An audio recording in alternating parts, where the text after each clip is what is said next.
Voy a pedirles a todos ustedes que nos pongamos de pie para guardar un minuto de silencio en memoria de una de nuestras consocias, la maestra Marcela Orozco de la Torre, por su sensible fallecimiento acaecido el día de hoy.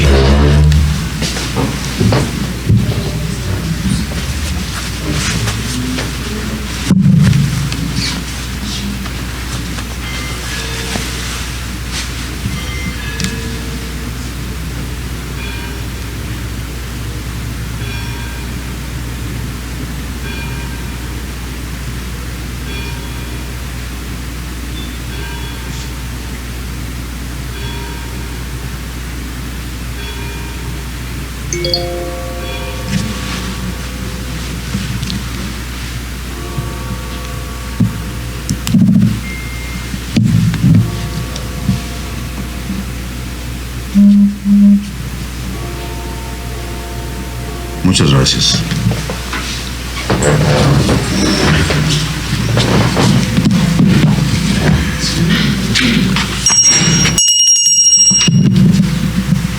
La Benemérita Sociedad de Geografía Estadística del Estado de Jalisco, Asociación Civil, da inicio a su solemne sesión académica del martes 24 de septiembre de 2024 con el trabajo de ingreso del doctor José Guillermo Vallarta Plata, titulado Concepción del Sistema de Gobierno en el México Independiente. Cedo la palabra a nuestro secretario general, el maestro geógrafo Carlos Alberto Zárate Álvarez. Muchas gracias. Buenas noches a todos. Me permito presentarles a quienes nos acompañan en el presidio. La encabeza el maestro Adalberto Ortega Solís, presidente de esta benemérita institución. Nos acompaña también la licenciada María del Pilar Sánchez Alfaro, expresidenta en representación del consorcio, licenciado Carlos Sepúlveda Valle. El doctor José Guillermo Vallarta Plata, recipendario, y su servidor, geógrafo Carlos Alberto Zárate Álvarez, como secretario general. Me permito darle lectura a la semblanza del recipendario. José Guillermo Vallarta Plata es abogado egresado por la Universidad de Guadalajara y notario público de esta misma ciudad. Maestro en el posgrado de la División de Estudios Jurídicos del Centro Universitario de Ciencias Sociales y Humanidades de la Universidad de Guadalajara, doctorado de Administración Pública del Instituto de Administración Pública del Estado de Jalisco, doctor en Derecho cum laude por la Universidad San Pablo, CEU, Madrid, España. Presidente del Consejo Directivo del Instituto de Administración Pública de Jalisco y sus municipios AC desde el 2007. Maestro huésped en la Universidad Simón Bolívar de Caracas, Venezuela, Universidad de La Plata de Argentina, Universidad San Pablo, CEU, Madrid, España, Universidad Autónoma Nacional de México. Ha sido en 2 ocasiones vicepresidente del Instituto Nacional de Administración Pública de México, presidente del Comité Científico de la Organización Iberoamericana de Cooperación Intermunicipal con sede en Madrid, España. A partir del mes de noviembre de 2010, presidente del Instituto Iberoamericano de Derecho Local y Municipal. Autor de numerosas monografías, artículos, ponencias y libros colectivos. Por sus méritos como investigador, maestro y académico, reconocido internacionalmente con la presea nacional que otorga el INCDA, al cual recibimos con un caluroso aplauso. Doctor.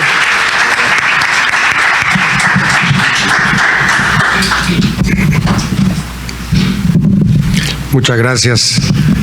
Quiero de manera muy especial agradecer al maestro Adalberto Ortega Solís, quien hizo posible que mis anhelos de muchos años cristalizaran con esta lectura que el día de hoy voy a presentar para ingresar a esta benemérita institución. Muchas gracias, Adalberto. Y quiero recordar a un gran amigo mío que falleció hace un par de días. El día de hoy le dimos sepultura, hermano de Adalberto Ortega Solís, Miguel Ángel, a quien conocí muy joven y participó conmigo en dos estructuras muy interesantes que conformaron su vida y la mía también. Primero fue el Rotarac, un club de Rotary International, club de jóvenes, y después en las Brigadas del Camino del Partido Revolucionario Institucional, de donde surgimos, yo como diputado local, después presidente municipal de Guadalajara y otras actividades más que he desempeñado en mi vida política, él como oficial mayor administrativo del Ayuntamiento de Guadalajara, diputado local también en la 50 legislatura, y después la vida nos fue llevando por una senda muy interesante de trabajo, de progreso, de ayuda a los demás. Lo recuerdo y quiero aprovechar la ocasión para que le brindemos un aplauso a Miguel Ángel Ortega Solís.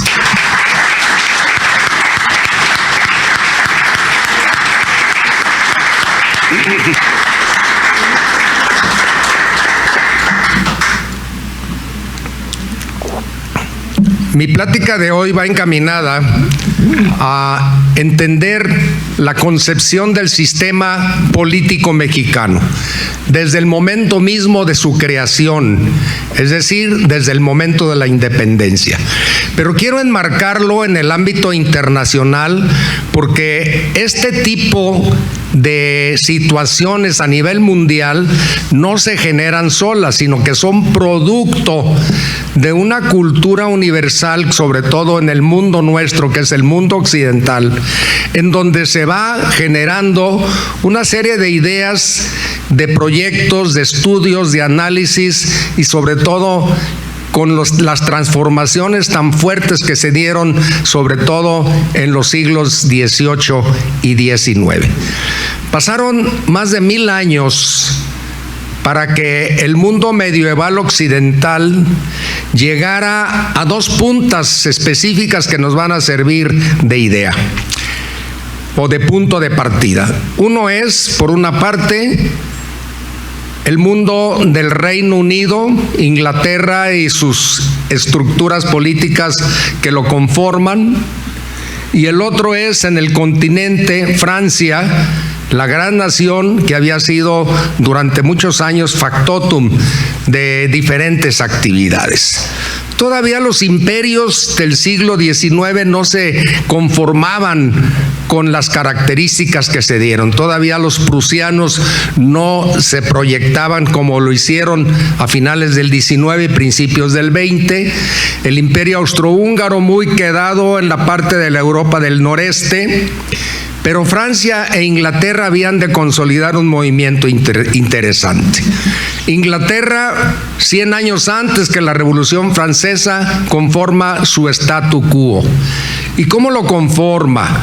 Acaba el sistema monárquico absolutista de la Edad Media con la Revolución Gloriosa que finalmente en 1688 Guillermo de Orange, casado con la hija del anterior monarca que fue derrocado por Cromwell precisamente en la revolución civil que se da en ese país, bueno, pues Guillermo de Orange, que atiende a las peticiones de la mayoría de los miembros del Parlamento inglés, llega a gobernar Inglaterra apoyando a los protestantes. Había habido un movimiento muy fuerte, recuerden ustedes que en Europa fue definitivo el proceso de la Reforma y después la Contrarreforma.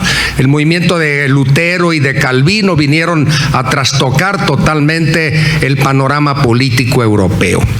Así es como en Inglaterra se reconoce por primera vez en el mundo la sujeción del monarca a una ley, a las leyes constitucionales del reino. El rey Guillermo de Orange es obligado a protestar las constituciones inglesas que datan desde 1215, después en 1688 las Petition of Rights, después desde luego la constitución que surge en donde reconoce el debido proceso proceso de ley, el due process of law inglés, y todo eso hace que el monarca quede sujeto a la ley, a la soberanía de la ley, y ya no es un poder absoluto, omnímodo, como sí va a pasar todavía en Francia con el absolutismo francés de los Luises, Luis XIV, Luis XV y Luis XVI, que le va a tocar un movimiento que va a dar lugar a dos aspectos muy importantes. Número uno, va a perder su reino. Número dos, va a consolidar una nueva nación para Francia. Pero esto no adelantemos vísperas, hay que precisar cómo se da ese movimiento. La Revolución Francesa, que surge primero como un descontento de la clase nobiliaria, que es la primera revolución, la de 1788-89, y que va a generar precisamente la inconformidad de la clase oligárquica francesa, es decir, los nobles franceses, los que están a un lado del rey. ¿Y por qué se genera esa inconformidad? Porque el rey había quedado en bancarrota, debía más de 2 millones de francos franceses por haber apoyado a las 13 colonias angloamericanas en su aventura, y no aventura, en su proceso legítimo de declararle la independencia a la corona inglesa.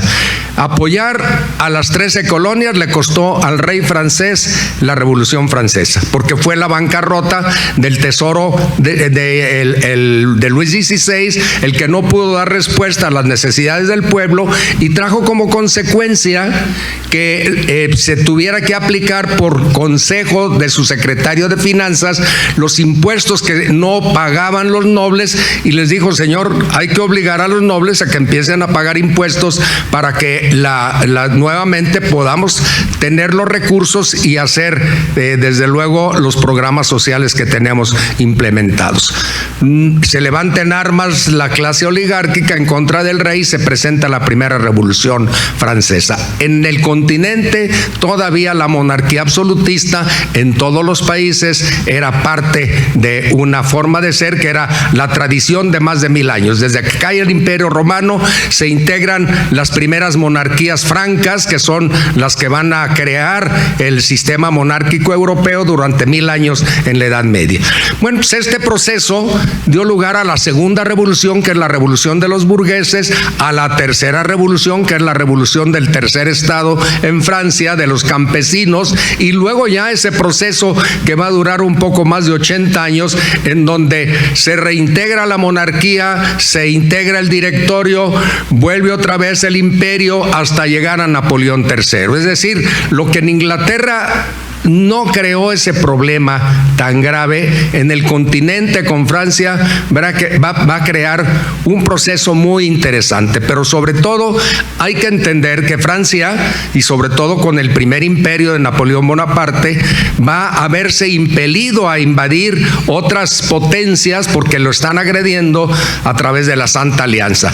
No querían las monarquías absolutistas del continente que las ideas de la Revolución Francesa, que ya eran muy fuertes en el consenso de la igualdad, de la necesidad de libertad, etcétera, penetraran en sus países. Ellos querían seguir con la inercia de esa monarquía absolutista. Sin embargo, la Revolución Francesa había establecido ya los principios de un nuevo mundo: la Declaración de los Derechos del Hombre, la República como una forma opuesta a la monarquía, la sujeción a la ley, el concepto de soberanía, el concepto de la división de poderes que con John Locke, inglés, y Montesquieu, francés, crearon precisamente una forma eficiente de administrar un nuevo Estado, la creación del derecho administrativo y sobre todo de la jurisdicción administrativa que no correspondiera a los jueces, porque acuérdense ustedes que el Parlamento francés, el que era integrado por los jueces, tenía una enorme fuerza y era un poder que en un momento dado podía crear un desequilibrio. Así de que le quitaron a los jueces el manejo del proceso administrativo para crear una jurisdicción jurisdicción administrativa independiente del Poder Judicial. Bueno, pues así se fue conformando, pero la conformación también se da en las ideas, y en las ideas ya habían empezado a aparecer los grandes tratadistas del derecho, de la justicia, de la libertad, y aquí hay que entender que Hobbes, por ejemplo, en Inglaterra, con el Leviatán, hay que también precisar que los grandes enciclopedistas franceses que fueron redescubriendo la riqueza de los mundos antiguos, griego y romano, para aplicarlo a las nuevas versiones de una sociedad que estaba realmente clamando por justicia, por libertad, por romper las cadenas que durante tantos años se habían enquistado en los gobiernos monárquicos. Ese es el ambiente que reinaba en la época. Por otra parte, tenemos la revolución. No es revolución, es una guerra supuestamente de independencia, cuando Napoleón Bonaparte invade España en 1808 y les deja una constitución a los españoles, una constitución al estilo de la francesa, para que obviamente se aplique en el territorio conquistado. Deja a su hermano José a cargo del nuevo reino de España y hace abdicar a los monarcas Carlos y Fernando VII. Y en ese proceso, las colonias españolas en América, desde México hasta la Patagonia, inmediatamente empiezan un proceso de independencia, porque ellos no querían al monarca francés, no querían a Napoleón, no querían a José Bonaparte gobernando las colonias americanas. Esto fue el pretexto, se puede decir, o el leitmotiv para que en América empezara el proceso de independencia. En unos cuantos países como Argentina o Venezuela había iniciado antes de la invasión francesa a España, pero no había calado hondo en la sociedad el proceso de independencia, porque todavía estaba muy vago. Recuerden ustedes el grito de independencia que da el padre de la patria, Miguel Hidalgo y Costilla, en el pueblo de Dolores, y hace una proclama que no le entendemos: viva Fernando VII, mueran los gachupines. La verdad es que es un contrasentido el grito de independencia. No se tenía muy claro todavía qué es lo que quería México con una guerra de independencia. La verdad es que va a ser muy interesante analizar ese periodo revolucionario de independencia hasta llegar al 1822, cuando finalmente se hace una proclama muy sui generis. Muy sui generis porque no es la guerra de independencia la que logra que nosotros cortemos el cordón umbilical con España. No es el caso de las 13 colonias angloamericanas, y lo voy a precisar porque es muy importante. Las 13 colonias se ponen de acuerdo. En 1785 inicia la guerra de independencia con las batallas de Lexington. Un año después se declara oficialmente la independencia de las 13 colonias con la corona inglesa. Se inicia una guerra que va a durar 7 años, que es real, en donde Francia va a tener un protagonismo importante en apoyo económico, en armas, con soldados incluso, y con gente que le manda. Recuerden ustedes al general Lafayette, por ejemplo. Hay que leer a Alexis de Tocqueville cuando narra en su libro precioso La democracia en América cómo fue este sentido. Y bueno, pues decir que fue tan real ese proceso que las 13 colonias, que eran autárquicas, estaban diseminadas en el gran territorio del noreste de los Estados Unidos, con poca población, pero tenían su propia autonomía cada una de ellas, y cómo se unen con un proceso de una confederación para posteriormente, después de que se firma el armisticio en París y Inglaterra reconoce la independencia de las 13 colonias angloamericanas, el jefe, fíjense nada más qué de Cultura, el jefe del ejército continental de las 13 colonias, que era George Washington, va a la ciudad de Annapolis, donde estaba reunido el Congreso de los 13 representantes de las 13 colonias, y ahí renuncia al cargo del jefe del ejército continental, porque dice: ya no hay necesidad de que el ejército siga levantado en armas, y dejo en manos de los civiles que definan el rumbo de esta nación. Y entonces, con la transacción de Connecticut y con las diferentes convenciones que se hicieron en diferentes partes de las colonias, llegaron a ponerse de acuerdo, desde luego con la teoría muy importante de Hamilton, Jay y Madison, quienes habían creado la teoría del federalismo, con la savia que traían de Inglaterra, de la Revolución Gloriosa, con lo que existía del enciclopedismo francés, armaron un nuevo sistema de gobierno, una república democrática, representativa y federal. Y lo federal va a implicar que las 13 colonias, sin perder su esencia de colonias autárquicas, cedan parte de su soberanía a un gobierno federal que los va a representar con ciertas materias que ellos le dan: guerra, comercio internacional, comunicaciones, etcétera, etcétera. Le dan sus competencias. Esto se establece en la Constitución y se llama, a los que conocen el derecho constitucional, las competencias residuales, porque los estados le otorgan a la federación ciertas competencias y se reservan para ello el resto de las competencias. Esto es lo que había en la olla, como dice mi compadre Alfredo García Muñiz: la cuchara saca lo que hay en la olla. Esto es lo que había en la olla política de la época. El conocimiento del sistema republicano federal americano, la Revolución Gloriosa de Inglaterra, la Revolución Francesa, con todo lo que implicó sus procesos modernos de libertad, de igualdad, de equidad, la declaración. Por primera vez en el mundo se hacía una declaración de los derechos del hombre. Y bueno, pues esto es fundamentalmente lo que existió para nosotros, los mexicanos, cuando hicimos la declaración de independencia forzada, porque fue un complot. Como dice alguien, fue un complot.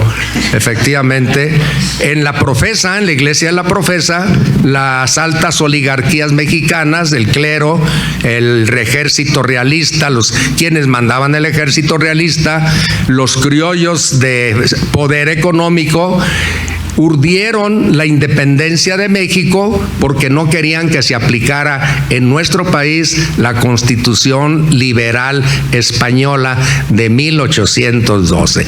España había liberado una guerra de independencia, se puede decir, contra Francia, y en la ciudad de Cádiz en 1812, con la participación de diputados americanos, incluso de mexicanos que fueron al Congreso de Cádiz, se crea la primera constitución en España, también de corte liberal. Esa constitución ordena acabar con los juicios de excepción, con los juzgados de excepción que había en nuestro país, con la Inquisición. Ordenaba acabar con las castas, el proceso de igualdad se señalaba, creaba las provincias, estructuraba el sistema con el municipio, el sistema de la administración territorial. Es decir, era una constitución moderna que había tomado su savia de la Constitución francesa de 1789. Y en esa virtud, bueno, México, los primeros padres de la patria, los que finalmente, después de esa traición de Iturbide, que dura afortunadamente un poco tiempo, lanzan al mundo mexicano, a los diversos territorios y provincias que se habían creado con la Constitución de 1812, una proclama de unidad en torno al sistema de gobierno que queremos adoptar. ¿Y qué creen? Los del centro no querían ese sistema de gobierno. Los diputados que se consagraron después de la caída de Iturbide, que no representaban a todo el territorio, nada más a la Nueva España, nada más a la Ciudad de México. Bueno, pues ellos no querían el federalismo. Pero Jalisco, un año antes de que se integrara el Congreso Constituyente del 24, se declara y se erige Estado libre y soberano, y hace una consulta auténtica en todos los municipios del territorio que eran de la Nueva Galicia para preguntar qué sistema de gobierno quieren. Y el resultado fue que todos opcionaron por el sistema federal norteamericano. Viendo esto, Prisciliano Sánchez, el primer gobernador de Jalisco, le dice al Congreso convocante, al Congreso de México, que todavía no era convocante: nosotros opcionamos por el sistema federal, por un proceso de consulta que hicimos en nuestro estado, y junto con nosotros, siguiendo el plan de Casamata, que el plan de Casamata se había opuesto al emperador Iturbide y lo habían obligado a renunciar. Siguiendo el plan de Casamata, 7 provincias mexicanas están unidas a nosotros. Y si no se adopta el sistema federal mexicano, nosotros nos constituimos en un país independiente. Ante esto, el Congreso de México se tornó en convocante y aceptó que se iba a discutir el sistema federal mexicano. Así es como entramos a 1824 en el primer Congreso Constituyente con el sistema político que habíamos tomado de Norteamérica como modelo para aplicarlo. No es una imitación extralógica. No tomamos el modelo y lo implantamos y empezamos a descentralizar el territorio nacional como pretenden algunos constitucionalistas hacernos creer. El país estaba dividido, el país se había estructurado en provincias, las provincias habían saboreado ya lo que era tener autonomía. Las provincias querían participar en un proyecto nuevo y lo que había en la olla era esa sustancia política que existía en el mundo, que era Inglaterra, Francia y España. Y de ahí tomamos toda la información para que México surgiera como país independiente. Y gracias a la Constitución del 24, gracias al federalismo, se integran con nosotros, entre otras provincias, la de Texas, la de Centroamérica, la de Guatemala, la de Yucatán, que estaban aisladas, es decir, no eran parte de la estructura. ¿Y qué pasa cuando en 1836-37, con un movimiento que va a ser parte de la forma de comportarnos durante el siglo XIX en este país, que trajo como consecuencia que perdiéramos más de la mitad del territorio y que fuéramos invadidos por una potencia europea e implantado en el territorio un emperador, hermano del emperador de Austria, Maximiliano? Bueno, pues precisamente fue esa división entre liberales y conservadores. Los que habían habían opcionado por la monarquía para traer a Fernando VII en vez del federalismo, y los que se llamaban liberales, que habían optado por el federalismo como sistema de gobierno. Y en la Revolución del 36, que viene la Constitución del 37, llamada la de Constitución de las 7 leyes, se establece el centralismo total y trae como consecuencia que Texas lo tome como pretexto, apoyado por los americanos, se separe del sistema mexicano, de la estructura política mexicana. Lo mismo hace Yucatán, Guatemala y Centroamérica. Y se rompe la unidad que había creado el federalismo. Con la Revolución de Ayutla y la Constitución de 1857 vuelve a triunfar el pensamiento liberal, que va a ser interrumpido, como les dije, por la intervención de un gobierno extranjero, Maximiliano de Habsburgo y Napoleón III, hasta finalmente obtener la República, el triunfo, con un presidente itinerante que era Benito Juárez. Esto, fíjense ustedes, cómo se hubiera evitado todo esto, el mismo error lo vamos a repetir siglo XIX y siglo XX. Cuando la Convención de Aguascalientes, nuestros revolucionarios que allá habían derrocado todos los pretextos, El primer pretexto fue Porfirio Díaz, el segundo pretexto fue Madero, Francisco I. Madero, el tercer pretexto fue Victoriano Huerta, y ya no habiendo más pretextos, pues ya se enfrentan los revolucionarios triunfadores, que eran Villa y Carranza. Y los dos no pueden ponerse de acuerdo, como lo hizo de manera ejemplar George Washington en la ciudad de Annapolis, en el Congreso de ese país, para decir: dejo las armas y que los civiles resuelvan el problema de este país. Nosotros no pudimos hacerlo, no fuimos capaces, siglo XIX y siglo XX. ¿Qué trajo como consecuencia este rompimiento, esta cuarta revolución entre Carranza y Villa?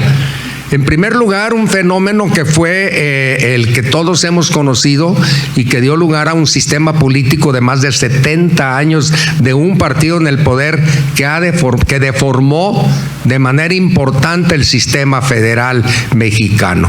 El sistema federal mexicano no ha evolucionado. Sostengo la tesis que fue deformado sistemáticamente por los gobiernos del PRI por una razón histórica. El caudillismo de la revolución, había que acabar con los caudillos. Cuando muere el último caudillo, que fue Álvaro Obregón, entonces viene otra época, que era los cacicazgos, que fue Plutarco Elías Calles, que no quería dejar, como nuestro presidente, no quería dejar pues de tener injerencia en el sistema político mexicano. Y entonces, hasta que, acuérdense ustedes aquella frase preciosa que decía: aquí vive el presidente, pero el que manda vive enfrente. Bueno, pues ahí vive la presidenta, pero el que manda vive allá en su rancho. Esto es algo que implica la deformación del sistema político mexicano. No se ha deformado porque el sistema no ha podido, no lo han dejado evolucionar, no lo han dejado tener una vida real al sistema federal mexicano. Somos federalistas en el papel, pero hay una gran injerencia centralista de parte de las autoridades federales. Y ahora, con las reformas que se han generado, pues implica que prácticamente va a quedar en forma nugatoria la participación de las entidades federativas. No se diga los municipios. ¿Alguien conoce el sistema de reparto de la riqueza nacional a través de los convenios de coordinación fiscal? Díganme si en esos convenios participa uno solo de los 2.480 municipios que hay en el país. Uno. No participa ningún municipio en los convenios de coordinación fiscal. Y díganme ustedes, respóndanme, si los gobernadores priistas, cuando se implementó esto, pudieron decirle un no al presidente de la República, que les dijo: firma el convenio de coordinación fiscal. Era tan burdo y tan absurdo, pero era el sistema. Y les quiero confesar algo. Cuando yo fui presidente municipal, me habló el gobernador y me dijo: oiga, Guillermo, fíjese que necesito dar la imagen de que soy un gobernador que reparte la riqueza a los municipios. El esquema que tenemos no me lo permite por el número de habitantes. Le voy a quitar 1,000 millones de pesos a su presupuesto, pero no se asuste, se los voy a dar por fuera. Como yo sabía que me iba a cumplir, dije: bueno, pues no tengo ningún problema. Eso fue una situación delicada para el esquema, pero fíjense qué fácil se rompía la estructura del equilibrio fiscal en este país. No había manera. ¿Cuál gobernador podría decirle que no al presidente de la República cuando los obligó a firmar los convenios de coordinación fiscal? Ninguno. Y los convenios de coordinación fiscal, bueno, pues eran parte importante de la riqueza. Yo me acuerdo de don Gabriel Covarrubias, que fue un gran presidente municipal. Aquí está su hijo, bienvenido y muchas gracias. Muchas gracias.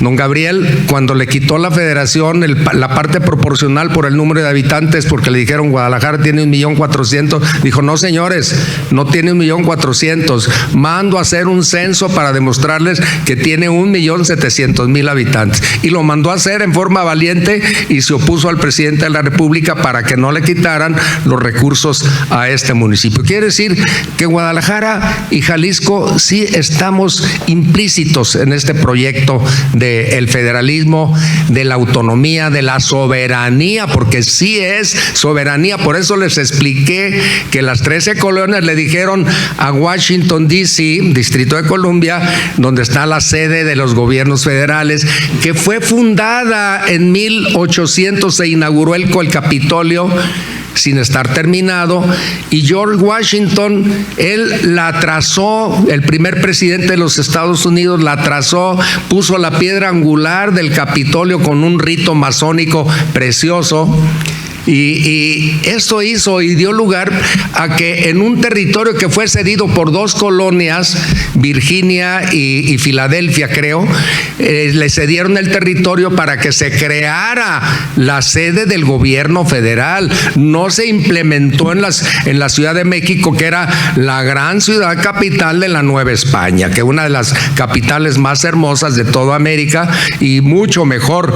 No se diga que Madrid, en esa época, Madrid era un pueblo rabón y no tenía nada, cuando la Ciudad de México era la ciudad de los palacios, era una ciudad extraordinaria. Pero bueno, qué lástima que no seguimos ese ejemplo, que no creamos como en Brasil, la Brasilia, que no nos fuimos a un territorio que no estaba habitado, que se desarrollara ahí la ciudad y la capital de los poderes federales, y que se acotara verdaderamente ese sistema, dejándole a las entidades federativas y a los municipios que desarrollaran su propia iniciativa y sus propios recursos. Esto hubiera generado un crecimiento más integral en este país. Quiero finalmente nada más precisar algo para quienes dicen que nosotros tomamos el sistema de manera extralógica. La jurista norteamericana Nettie Lee Benson, citando una obra de autores americanos que se llama The Course of a Mexican History, dice que estos y otros autores afirman que el federalismo mexicano es copia del de Filadelfia. Lee Benson se opone a esta corriente y señala el antecedente de la Constitución de Cádiz de 1812, que distribuyó territorialmente la Nueva España, basada en las divisiones administrativas y judiciales que operaban en la época de la colonia. Nada más acuérdense ustedes, la Nueva Galicia no tenía nada que ver con la Nueva España, éramos un territorio muy grande, llegábamos prácticamente hasta las Altas Californias, teníamos una gran estructura administrativa, no teníamos nada que ver con las autoridades de la Nueva España. Este planteamiento fue recogido por el profesor J.C. Grant, destacado constitucionalista americano y gran colaborador del Instituto de Investigaciones Jurídicas de la UNAM, donde confraternizó con destacados juristas como Felipe Tena Ramírez, Héctor Fixamudio, Ignacio Burgoa, Jorge Carpizo, Diego Valadez, Rolando Tamayo de Salmorán, y yo, sin ser jurista, tuve el honor de conocer al maestro, al profesor J.C. Grant. A todos ellos nos transmitió el pensamiento y razonamiento del modelo de la Constitución de Cádiz de Nettie Lee Benson, en contra de la imitación extralógica del federalismo americano. Yo creo que esta savia, como les dije anteriormente, este pensamiento universal se compendia de manera perfecta cuando se consagra el federalismo mexicano en la Constitución de 1824. Se ratifica con los extraordinarios constituyentes del 57, y cuando triunfa la revolución, con el pensamiento fundamentalmente muy social de los librepensadores y de los diputados que se denominaban los jacobinos en Querétaro, muchos de ellos auspiciados por Álvaro Obregón, surgen las ideas sociales en la Constitución del 17, refrendando el sistema federal mexicano. Como colofón, decirles que México, gracias a esas ideas sociales, sociales. Fue el primer país en el mundo que reconoce los derechos sociales. El primer país que reconoce los derechos sociales. Después lo haría Rusia con la Constitución de octubre de ese mismo año, y 2 años después la Constitución alemana de Weimar, cuando se funda precisamente el Estado alemán. Así de que México tiene un punto de vista que presumir. Nuestra Constitución fue tomada como modelo cuando se crea la primera República Española, la Segunda República Española, perdón, que fue muy cercana ya a nuestra época, en el siglo XX, un poco antes de que se iniciara en ese país la Gran Guerra Civil. Y bueno, pues hemos exportado un gran pensamiento que ojalá y seamos capaces de seguir consolidando y seguir defendiendo este sistema de gobierno que nos ha hecho avanzar, nos ha hecho progresar en la medida que nos han dejado. Agradezco mucho su atención y me pongo a sus órdenes.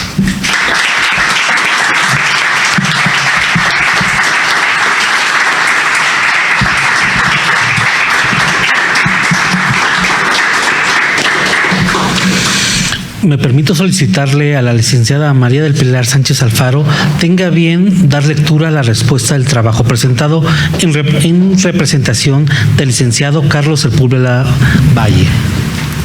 Para dar cumplimiento al protocolo cuando ingresa un nuevo socio que marca nuestra institución, me voy a permitir, con la autorización de nuestro presidente, dar lectura a las palabras que dejó escritas el licenciado Carlos Sepúlveda Valle, quien no pudo estar presente el día de hoy y deja un muy atento saludo y sus disculpas para el doctor Vallarta Plata. Señor licenciado Adalberto Ortega Solís, presidente de la Benemérita Sociedad de Geografía y Estadística del Estado de Jalisco, doctor José Guillermo Vallarta Plata, señoras, señores. Agradezco al presidente de nuestra sociedad el honor que me confirió de dar respuesta al trabajo de ingreso que se ha presentado. Este privilegio tiene un significado personal.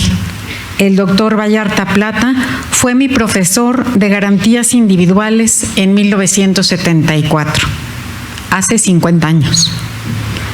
Su magisterio no fue la primera impresión favorable que tuve de él.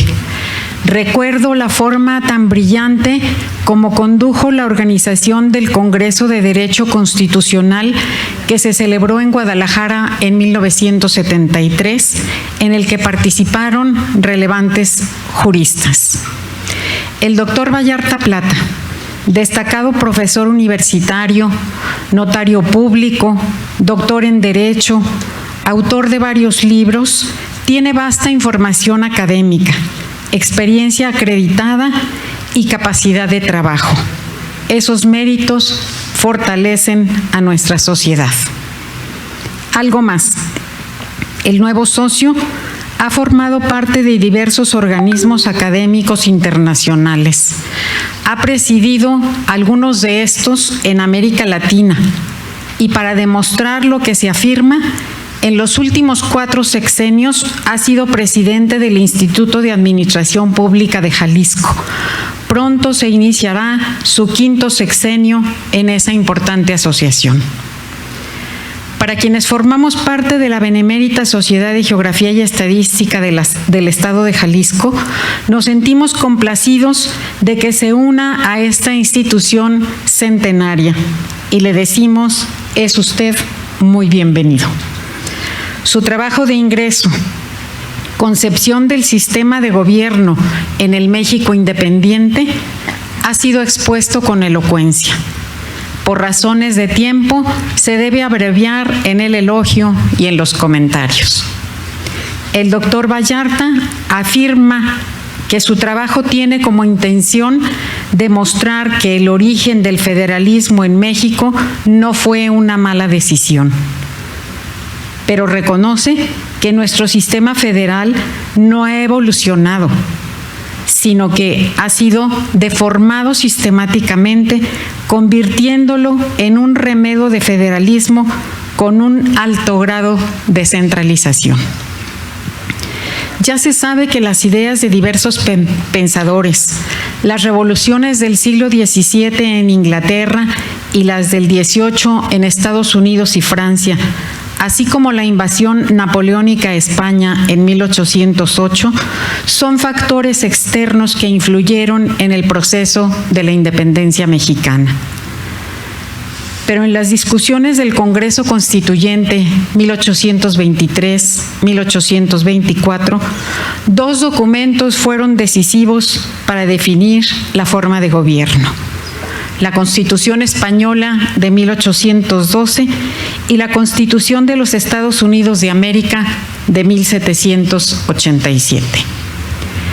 La división territorial del Reino de España, que se estableció en la Constitución de Cádiz de 1812, y la creación de las diputaciones provinciales como órganos que deberían promover su prosperidad, es la fuente originaria del sistema federal mexicano. Lo es porque la voluntad expresada por las diputaciones provinciales como órganos de gobierno forzaron el Congreso Constituyente, exigieron se adoptara el sistema federal. Las provincias fueron el antecedente directo de los estados y sus diputaciones se transformaron en legislaturas estatales.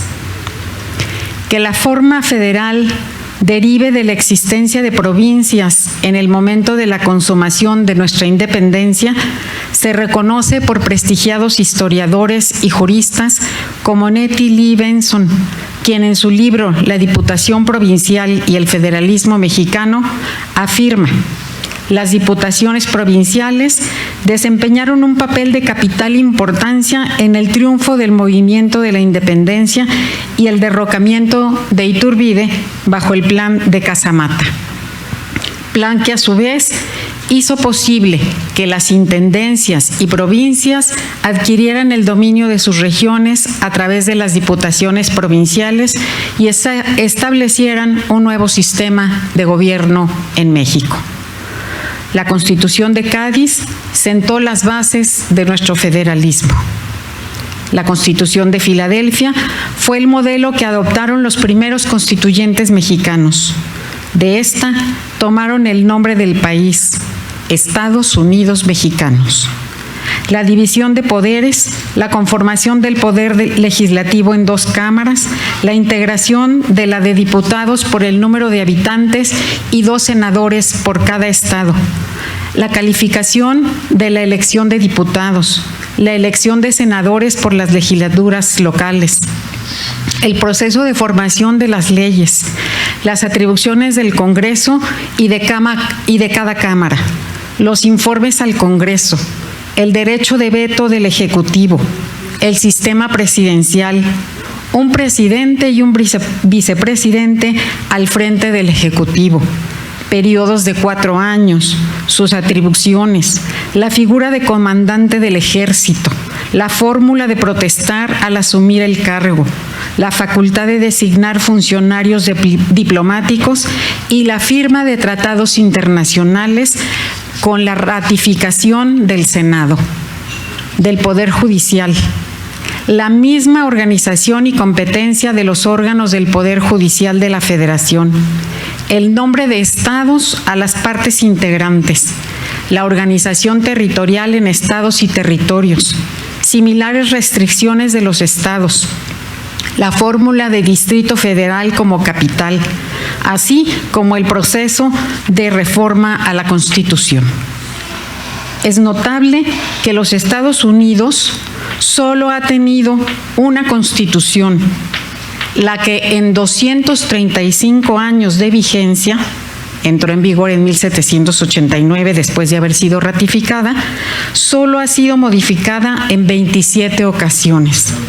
5 de esas enmiendas en los últimos 100 años, lo que contrasta notablemente con nuestro desmedido vicio de reformas constitucionales. México ha tenido 4 constituciones, las federales de 1824, 1857 y 1917, y las 7 leyes constitucionales centralistas vigentes en 1836 y 1847. Además, ha habido congresos constituyentes y leyes vigentes como las bases orgánicas de 1843 y el Estatuto del Imperio de Maximiliano. La actual Constitución empezó su viacrucis de reformas en 1921.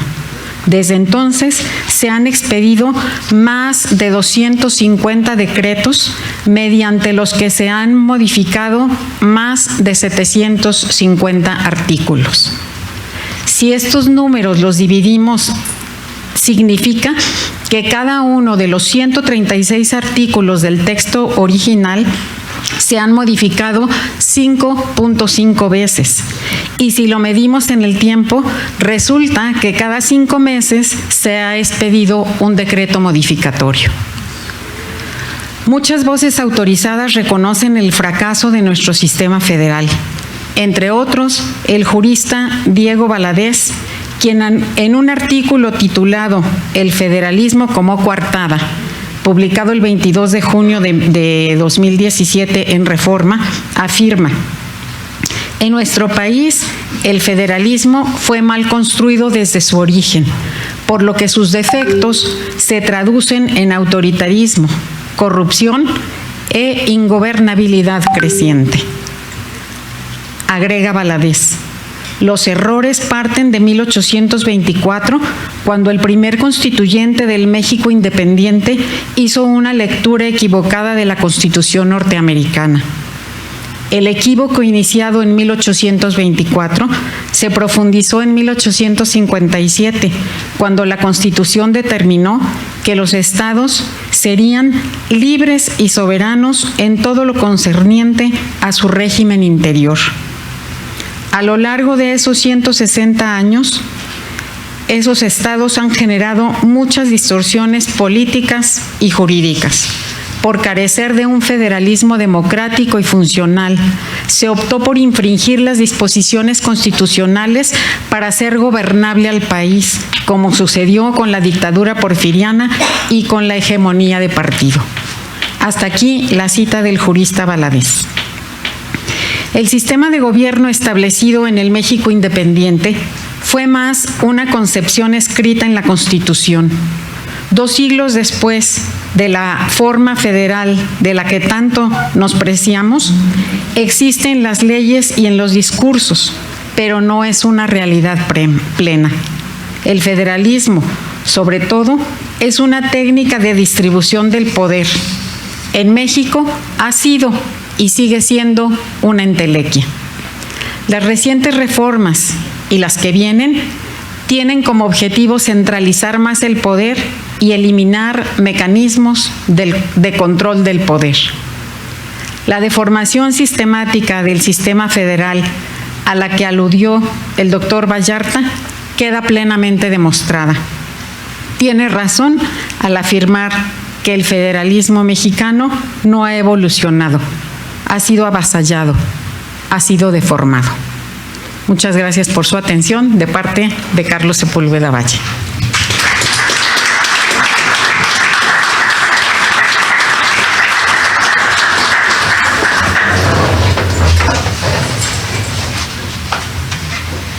Bien, voy a pedir que usted pase al frente, por favor.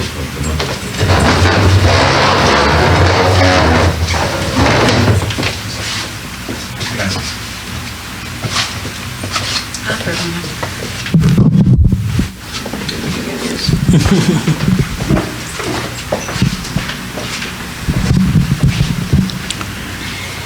A nombre de la Benemérita Sociedad de Geografía y Estadística de Jalisco y en el marco de su 160 aniversario de su instalación, pregunto: doctor José Guillermo Vallarta Plata, ¿protesta usted cumplir y hacer cumplir normas y reglamentos que rigen la vida institucional de la Benemérita Sociedad de Geografía y Estadística del Estado de Jalisco y promover a través de su trabajo el crecimiento cultural, científico y humanístico de los Estados Unidos mexicanos y del Estado de Jalisco? Sí, protesto. Si así fuera, que la Benemérita Sociedad de Geografía y Estadística del Estado de Jalisco y sus compañeros se lo reconozcan, y si no, que se lo demanden. Felicidades, doctor.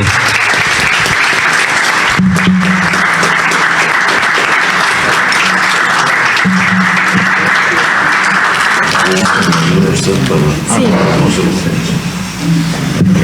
Felicidades,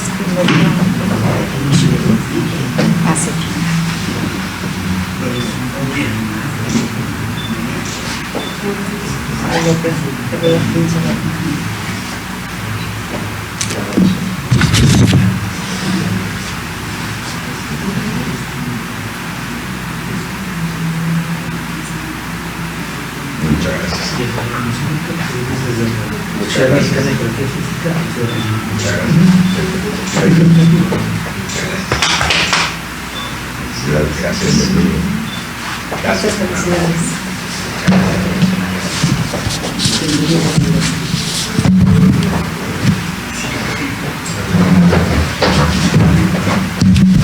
Cedo la palabra a nuestro secretario general. Muchas gracias. Agradecemos la presencia de nuestros expresidentes, el doctor Eduardo Velasco Briceño, el maestro Julio Alejandro Santillán Becerra, la doctora Adriana Ruiz Rasura y el maestro Samuel Gómez Luna Cortés. Muchas gracias por acompañarnos. También al licenciado Jorge Alberto Álvarez Hernández, director de investigaciones y supervisión en representación del presidente municipal de Zapopan, Juan José Frangé. De igual manera, a nuestros consocios e invitados que nos acompañan en este magnífico recinto y a través de las redes sociales. Me permito darles los siguientes avisos. El próximo viernes 27 de septiembre a las 13:30 horas se llevará a cabo la solemne sesión académica para conmemorar el 160 aniversario de la instalación en Jalisco de nuestra benemérita institución, en donde se entregará reconocimientos a 7 consocios por su participación y pertenencia. Asimismo, se entregará el premio de la Benemérita Sociedad de Geografía y Estadística del Estado de Jalisco al señor don Enrique Michel Velasco por su destacada labor como filántropo y beneficiario de la comunidad jalisciense. Como aviso, el próximo martes 1 de octubre nuestras oficinas permanecerán cerradas. Y siguiendo con la celebración de nuestro aniversario, el martes 8 de febrero, en punto de las 20 horas, la Cátedra Latinoamericana Valentín Gómez Farías, en el marco de su 10º aniversario de fundación, invita a la conferencia Filosofía en México, de Clavijero a Agustín de Rivera, con la participación de nuestro invitado de honor, el doctor Jaime Labastida Ochoa. Asimismo, los invitamos al convivio que se ofrecerá en el Salón Contiguo, no sin antes solicitarle a nuestro presidente realice la clausura de esta solemne sesión académica. Maestro, por favor. Sí. ¿Qué fue todo? No. Felicitar al nuevo MIM. Bien. La Benemérita Sociedad de Geografía y Estadística del Estado de Jalisco, Asociación Civil, declara solemnemente clausurada su sesión solemne académica de este martes 24 de septiembre de 2024, siendo las 21:01, habiendo disfrutado del trabajo de ingreso del doctor José Guillermo Vallarta Plata, que se tituló, como ustedes escucharon, Concepción del Sistema de Gobierno en el México Independiente. Quiero hacer, antes de terminar, nuestro agradecimiento al señor representante del señor presidente municipal por estar aquí presente de Zapopan, por estar aquí presente con nosotros, por lo que le pido que lleve usted un saludo y un agradecimiento a usted, licenciado Jorge Alberto Álvarez Hernández, director de investigación y supervisión en representación, como ya dije, del señor presidente municipal, nuestro amigo Juan José Frangé. Gracias. Y pues creo que recuerdo que usted forma parte de un padrinazgo que tengo de una generación en donde me hicieron el honor de ser padrino de la generación de abogados, en donde usted estudió en el Instituto Vocacional Enrique Díaz de León. Exactamente, Díaz de León. Bueno, pues bienvenido y muchas gracias por su presencia. Señoras y señores, una vez clausurado nuestra sesión académica, los invito a que disfrutemos. Primero vamos a pedirle a los miembros de esta mesa directiva que nos van a sacar una fotografía y después vamos a solicitarle a los expresidentes y a nuestro vicepresidente, primer vicepresidente de esta organización, que nos acompañe, por favor, junto con los vicepresidentes, al igual que el señor representante del presidente municipal, don Juan José Frangé. Muchas gracias.